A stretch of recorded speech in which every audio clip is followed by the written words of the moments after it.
Hào Điện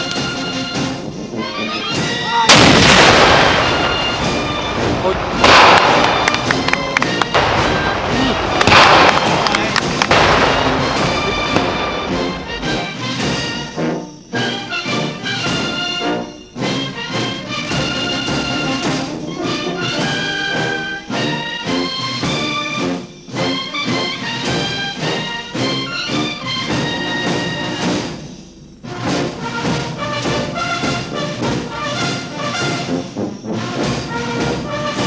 Đầu tiên thôi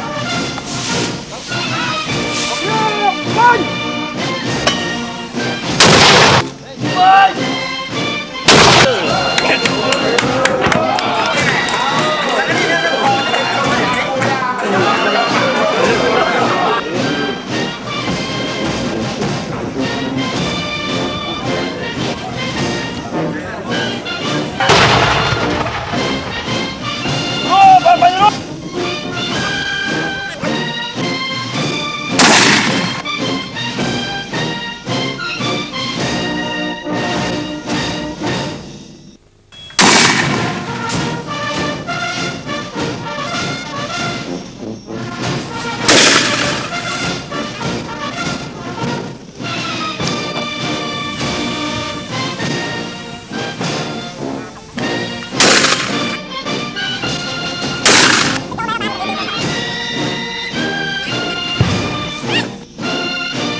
វគ្គវឹកវើទាំងប៉ុន្មានដែលអង្គភាពកងពលតូចតបពិសេសឆាត់យង911សម្រាប់បាននៅពេលនេះគឺពុំអាចកាត់ផ្ដាច់បានពីការជួយឧបត្ថម្ភគ្រប់គ្រងពីសំណាក់ស្ថាប័នពាក់ព័ន្ធគ្រប់លំដាប់ថ្នាក់មានក្រសួងការពារជាតិអគ្គបញ្ជាការបញ្ជាការដ្ឋានកងទ័ពជើងគោកបញ្ជាការដ្ឋានការពារអាកាសដែលបានផ្ដល់គ្រូបង្ហាត់បង្រៀនក្នុងវគ្គជាពិសេសយុទ្ធភូមិភាគទី4កងពលធំអន្តរាគមន៍លេខ2និងអាជ្ញាធរដែនដីគ្រប់លំដាប់ថ្នាក់បានរួមសហការឲ្យបានបង្កលក្ខណៈងាយស្រួលរួមចំណែកក្នុងការផ្ដល់មធ្យោបាយផ្ដល់ទីតាំងវឹកវើទីលានបាញ់គ្រាប់ពិតនិងកម្លាំងចូលរួមរហូតបានជោគជ័យ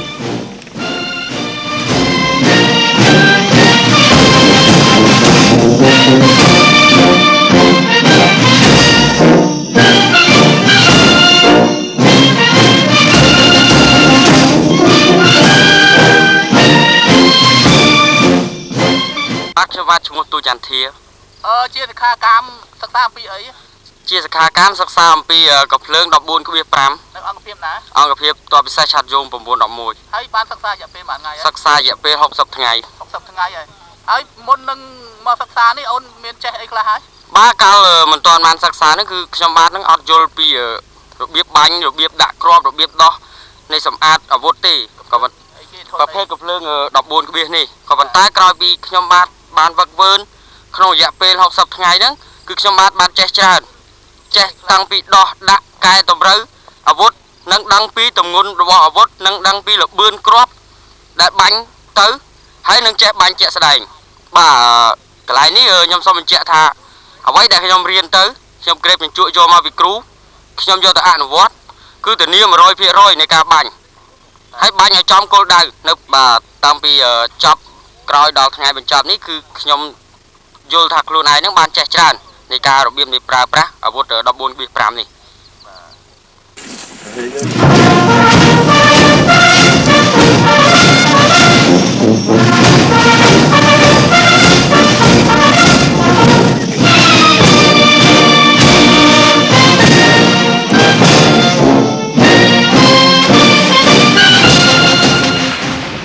នៅក្នុងផែនការកែតម្រង់កងយុទ្ធពលខេមរភូមិន្ទដែលត្រូវបាននឹងកំពុងអនុវត្តឥឡូវកំពុងទទួលបានជោគជ័យជាបន្តបន្ទាប់ឆ្លើយតបទៅនឹងសភាពការប្រទេសជាតិជាពិសេសការកសាងព្រៀបការពារជាតិការពារបូរណភាពដែនដីដែនគោកដែនទឹកនិងដែនអាកាស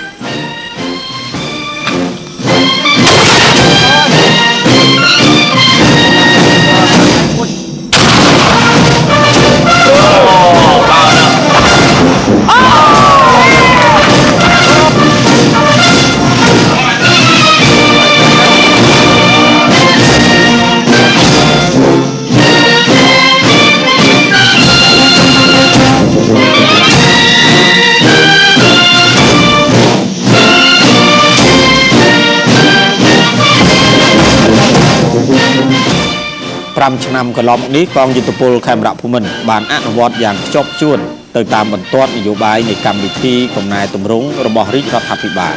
ដែលមានសម្ដេចអគ្គមហាសេនាបតីតេជោហ៊ុនសែនជាប្រមុខ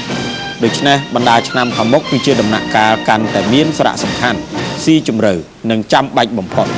តម្រូវឲ្យកងយុទ្ធពលខេមរភូមិន្ទត្រូវតែខិតខំប្រឹងប្រែងបន្តទៀតសំខាន់ត្រូវបដិញ្ញាចិត្តអនុវត្តឲ្យបានសម្រេចជោគជ័យជូនរាជរដ្ឋាភិបាលនីតិកាលទី5នៃរដ្ឋសភាក៏ដូចជាជូនជាតិមាតុភូមិនិងប្រជាពលរដ្ឋ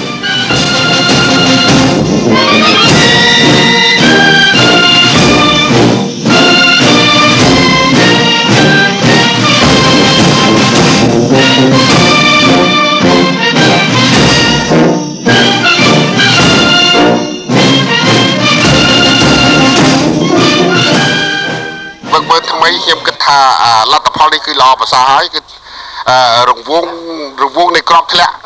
នៃការវឹកវើរបស់កងពល911នេះមានកម្រិតតិចមែនក៏ប៉ុន្តែលទ្ធផលបានល្អប្រសើរដូចជាអាវុធបញ្ញហោះដូចជាអាវុធគាំទ្រ85និង100បាញ់មិញនេះ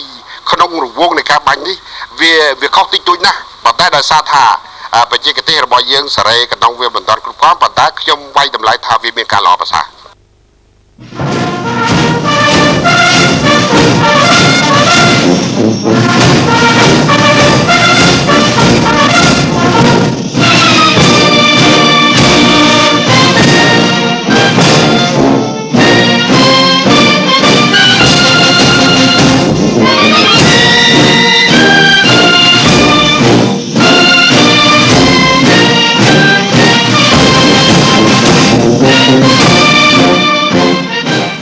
ការវឹកវើរបស់កងពលតូចតបពិសេសឆ័ត្រយង911ទៅលើអាវុធក្បាលគាំទ្រអាវុធការពារអាកាសនិងវគ្គផ្សេងទៀតនៅពេលនេះបានឆ្លើយតបទាន់ពេលវេលាទៅនឹងការកសាងប្រភពធនធានមនុស្សប្រកបដោយសមត្ថភាពគុណភាពខ្ពស់ដើម្បីបម្រើឲ្យភារកិច្ចការពារជាតិមាតុភូមិចំពោះមុខនិងទៅអនាគត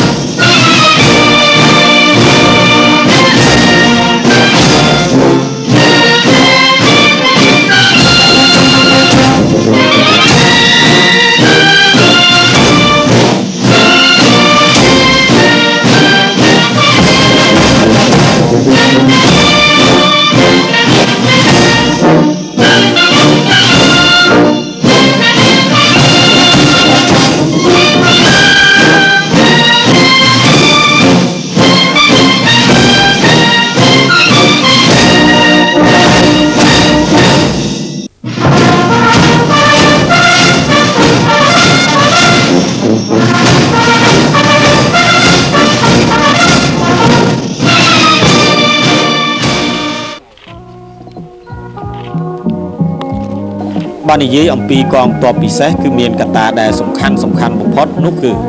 តម្រូវឲ្យនាយនឹងពលទាហានទាំងអស់ត្រូវមានវិន័យនិងសេចក្តីថ្លៃថ្នូរអត្តចរិតស្អាតស្អំមានមនសិការស្នេហាជាតិហ៊ានធ្វើពលិកម្មគ្រប់បែបយ៉ាងដើម្បីបុព្វហេតុការពារជាតិនិងកសាងមាតុភូមិកម្ពុជាកងទ័ពពិសេសគឺមានលក្ខណៈសម្បត្តិគ្រប់គ្រាន់សុខភាពល្អកាយសម្បទាមាំមួនស្មារតីក្លាហានវាងវៃនិងសេចក្តីបដិញ្ញាចិត្តតស៊ូព្យាយាមហាត់ពុតលុតដំខ្ពស់បំផុតដើម្បីធានាបាននូវគុណភាពប្រសិទ្ធភាពនិងសុវត្ថិភាពភារកិច្ចកងទ័ពពិសេសមានវិសាលភាពធំធេងសហប្រតិបត្តិការនិងមានសមត្ថភាពធ្វើជាកម្លាំងអន្តរាគមន៍លឿនបំផុត